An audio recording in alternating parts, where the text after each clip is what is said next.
Alrighty, guys, we're 17-2 in our last 19 crowd pleaser teasers on my website. And I'll include a link for that play in the description section below. And with that, guys, let's go ahead and dive into some NBA content. We're going to take a look at the Raptors at the Pistons, 7 o'clock Eastern tip-off on Monday, November 14th, 2022. Toronto's minus 4.5, totals 220.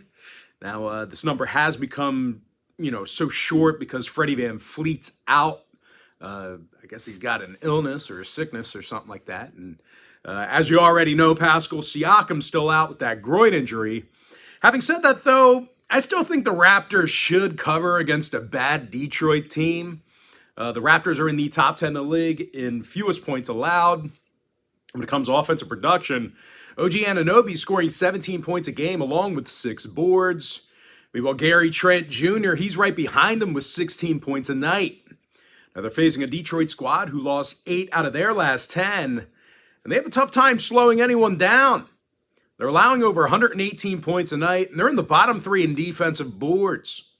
Meanwhile, on the offensive end of the court, no one has a lower team field goal percentage than Detroit.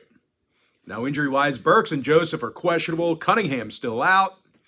Meanwhile, for Toronto, Birch, Siakam, Chua, and Van Fleet, they're all still out. Koloko's questionable. When it comes to total, 3 out of Toronto's last 5 stayed under the line. Meanwhile, Detroit went 5-2 to the under in their last 7. Give me Toronto minus 4.5, under 220. Next ball game, Hornets, Magic, 7 o'clock Eastern start time. Orlando's the 1-point favorite at home. Totals 224.5. And even though leading scorer Paolo Banchero is a little bit banged up here, I do still think the Magic can get the job done in this spot. They won their last 2 straight with victories over the likes of Phoenix and Dallas. They're also one of the best rebounding teams in the game. They're currently in the top 5 in both offensive and defensive rebounding. Wendell Carter Jr. is averaging just about double-digit boards a game. He's also getting 16 points a night offensively. Meanwhile, Franz Wagner, he's making 49% of his field goals, and he ranks second on the team in scoring. They're facing a Charlotte team on the other side who lost their last 8 straight, and they have a tough time grabbing defensive boards. Meanwhile, on the offensive end of the court, they're currently in the bottom 5 in scoring, bottom 5 in field goal percentage. They're also doing a terrible job shooting from the stripe, bottom 3 in free throw percentage as well. Now, injury-wise, Dennis Smith Jr. is doubtful with an ankle. Meanwhile, for Orlando, once again, Paolo Banchero is listed as questionable. When it comes to the total, the Magic saw unders recently against the likes of Phoenix, Dallas, and this very Charlotte team. Meanwhile, the Hornets on the other side went 70% to the under in their last 10. I'm going to lean toward Orlando minus 1, under 224.5.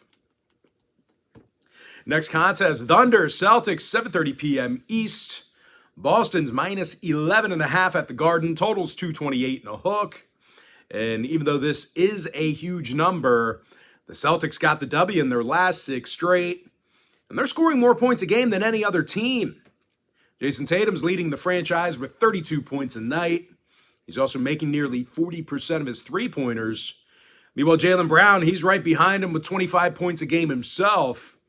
They're facing an Oklahoma City team who's allowing over 115 points a night, and they're one of the worst, they are the worst defensive rebounding team in the game. Now, when it comes to covering the number, OKC failed to cover in 4 out of their last 6. When it comes to the injury report, Baisley and Mann are questionable for Oklahoma City. Meanwhile, for Boston on the other side, Brogdon's out for them.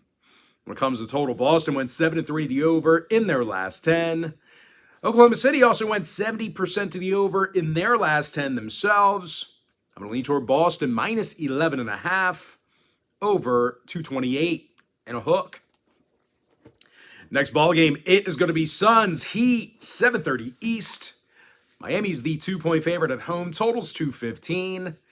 And even though this number is only 2 points, very short shot, you do have to consider the fact that Miami's not a great covering team. Like I said, I know it's just 2 points, but the Heat failed to cover in 7 out of their last 10. And when it comes to offensive production, Miami's in the bottom 5 in rebounding, and they're actually shooting from the field quite poorly. Now, they're facing a tough, physical Phoenix team who certainly prides themselves in defense, in defensive play. They're in the top 5 in defensive field goal percentage, and they're allowing fewer points a game than any other team. When it comes to offensive production, Devin Booker scoring a team-best 26 points a game, and he's making nearly 40% of his three-pointers. Mikal Bridges, he's also second on the team in scoring with 15 points a night. When it comes to the injury report, Chris Paul is questionable, Landry Shamet's out.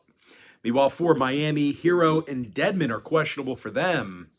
When it comes to the number, Miami saw unders against the likes of Indiana, Sacramento, and Golden State. Meanwhile, Phoenix went 5-1 at the under in their last 6. I'm going to lean toward Phoenix +2, under 215. Next ball game, Clippers at the Rockets, 8 o'clock Eastern start time. Clips are -5.5, totals 220. And LA is playing some incredibly tough defense this year. They're in the top 5 in points allowed, top 3 in defensive field goal percentage. When it comes to offensive production, Paul George is scoring 24 points a game, along with 5 boards, 4 assists. Meanwhile, Marcus Morris, he's making just about 40% of his three-pointers. He's been a significant deep ball threat. Meanwhile, as a team, the Clips have gotten the W in 5 out of their last 7. Now, they're facing a sputtering Houston club who lost 8 out of their last 9. And they have a tough time slowing anybody down. They're giving up 118 points a night, and they're in the bottom 3 in guarding the field goal. When it comes to the injury report, Green is questionable, Tate still out. Meanwhile, for LA on the other side, John Wall's sitting this one out here today for them. When it comes to the total, LA's 80% to the under in their last 10 ball games. Meanwhile, Houston saw unders against the likes of New Orleans, New Orleans, Utah, and this very Clipper team. I'll lean toward LA -5, under 220.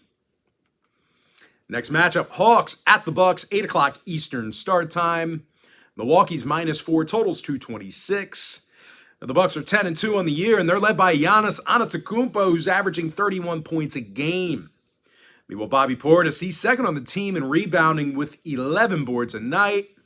And of course, when it comes to defensive play, not a lot of people doing it better than Milwaukee. The Bucks are currently leading the NBA in defensive field goal percentage. They're facing an Atlanta squad on the other side who has a tough time shooting the basketball at certain moments. They're actually in the bottom 5 in three-point percentage. They're also going to have a tough time grabbing defensive boards in this one. They're amongst the worst in the Eastern Conference right now in defensive rebounding. Now, injury-wise, Bogey's still out. Okongwu's questionable. Meanwhile, for the Bucks, Drew Holiday is out for them. When it comes to the scoring, Bucks went 7-3 at the over in their last 10. Meanwhile, Atlanta, the Bucks went 7-3 to the under in their last 10. My bad. I got to do a better job. Atlanta on the other side saw unders versus the likes of Philly, New York, and this very Milwaukee team. I'm going to lean toward the Bucks -4, under 226. And with that, we're going to jump into our next and final matchup. Spurs, Warriors, 10 o'clock Eastern tip-off. Golden State's -8 at home. Totals 233.5. Before a team laying 8 points, the Warriors haven't been great. They lost 7 out of their last 10, and they failed to cover 7 times during that span. And the Warriors' biggest problem is their defensive effort, or lack thereof, however you want to look at it. They're allowing more points a game than any other club in the league. They're facing a Spurs team on the other side who does a pretty nice job shooting the basketball. They're in the top 10 in the league in offensive field goal percentage, and they're one of the better three-point shooting teams in the West. Their top 2 scorers in Keldon Johnson and Devin Vassell, they're both shooting over 42% from three-land, and even more impressive than that, 5 out of San Antonio's top 6 scorers on the roster are shooting over 40% from beyond the arc. So this is a team very dangerous shooting the deep ball. Now, when it comes to covering the number, the Spurs have covered in 6 out of their last 10, so it's a team who's doing a good job against the point spread as well. Now, injury-wise, Iguodala's still out. Baldwin's questionable. Meanwhile, for the Spurs, Langford and Collins are still out for them. When When it comes to the total, San Antonio saw overs versus the likes of Memphis, Toronto, and Chicago. Meanwhile, Golden State went 60% to the over in their last 10. I'm going to lean towards San Antonio plus 8 over 233.5. With that, guys, let's go ahead and get into our quick pick recap. I like Toronto minus 4.5 under 220. Orlando minus 1 under 224.5. I'm 17-2 in my last 19 crowd pleaser teasers on my website. Give me Boston minus 11.5 over 228 and a hook. Phoenix plus 2 under 215. LA Clippers minus 5 under 220. Milwaukee minus 4 under 226. With my next and final free pick for the video, give me San Antonio plus 8 over 233.5.